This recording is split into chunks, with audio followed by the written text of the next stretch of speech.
ഞങ്ങളെല്ലാവരും ഇവിടെ ഒത്തുകൂടിയിരിക്കുന്നത് ഡാൻസ് പ്രാക്ടീസിന്. ഞാൻ വീട്ടിൽ നിന്ന് കുറച്ച് ഉണ്ണിയപ്പം കൊണ്ടുവന്നായിരുന്നു. അതാണ് എല്ലാവരും ഈ കഴിക്കുന്നത്. സത്യം പറഞ്ഞാൽ ഞാൻ ഈ പ്രാക്ടീസ് ചെയ്യുന്ന എന്റെ വീഡിയോ എടുത്തിട്ടില്ല. പ്രാക്ടീസ് അത് കഴിഞ്ഞപ്പോഴാണ് ഞങ്ങൾക്കൊരു ബൂതി നമ്മൾ എന്തിനാണ് കഴിക്കാൻ തയ്യാറെടുപ്പ് എടുക്കുന്നത്. നാളെ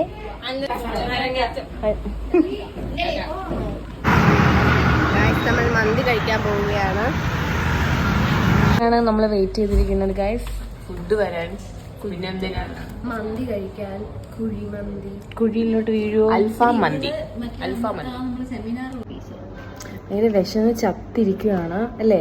നമ്മൾ ഇത്രയും നടന്നാണ് വന്നത്. ഇത്രയും നടന്ന കുറെ നാളായി ഡാൻസ് കളിച്ചിട്ട്.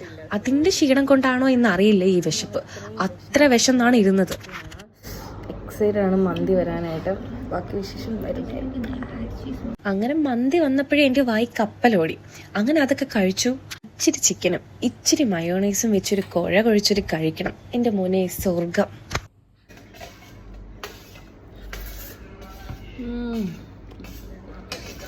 മന്തി കഴിക്കുമ്പോൾ അതിന്റെ കൂടെ ഉറപ്പായിട്ടും വേണ്ട ഒരു സാധനമാണ് ലൈം ജ്യൂസ്. അങ്ങനെ ലൈം ജ്യൂസ് ഒക്കെ കുടിച്ചു.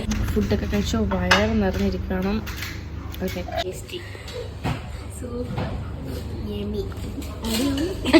ഞങ്ങൾ ഒരുമിച്ചാണ് മന്തി കഴിക്കുന്നെങ്കിൽ ഞങ്ങൾ ഒരു ശീലമാണ് ഈ നാരങ്ങ ലാസ്റ്റ് പിഴിഞ്ഞ് കഴിക്കുന്നത്, എക്സ്പ്രഷൻ ഇല്ലാതെ.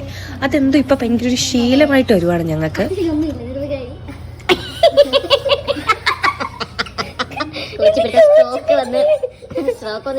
ഒന്നിനെയും വെറുതെ വിടില്ല. ലാസ്റ്റ് വേണ്ടാതെ വന്ന പുളി വരെ ആസിക തിന്നും. കാരണം ആസിക്ക് പൈസ വെറുതെ കളയുന്ന ഇഷ്ടമല്ല. മറി ഇവിടെ ക്ലീനിങ് സ്റ്റാഫാണ്. രക്ഷയില്ല. എന്റെ പ്ലേറ്റൊക്കെ ക്ലീൻ ആയിട്ടാണ് ഇരിക്കുന്നത്. ഇനി അസിയുടെ അഭിപ്രായം. നല്ല ഫുഡായിരുന്നു, കഴിച്ചു. അതാ പുളി പോലും അസിയെ കളഞ്ഞിട്ടില്ല. ലാസ്റ്റ് ഒരു സാധനം മാത്രമേ വേണ്ട. അത് സത്യം തളർന്ന് ക്ഷീണം ആ കണ്ണിലുണ്ട്. Mariya cleaning staff. നമ്മൾ ഈ ബ്ലോഗ് ഇവിടെ നടത്തുന്നത് നിങ്ങൾക്ക് ഇഷ്ടപ്പെട്ടില്ലെങ്കിൽ എന്ത് ചെയ്യണം? ലൈക്ക് ചെയ്യൂ, ഷെയർ ചെയ്യൂ. ഫുഡൊക്കെ വയറ് നിറച്ച് കഴിച്ചുകൊണ്ടാണ് ഒരടി മുന്നോട്ട് നടക്കാൻ വയ്യ. ഞങ്ങൾ ഇങ്ങോട്ട് നടന്നു വന്ന് ഞങ്ങൾ തിരിച്ചു പോയത് ഓട്ടോയിലാണ്. കാരണം അത്രയ്ക്കും ക്ഷീണമായിരുന്നു കഴിച്ചു കഴിഞ്ഞു. പിന്നെ ഞങ്ങൾ എല്ലാവരും ഓട്ടോ പിടിച്ചാണ് പോയത്.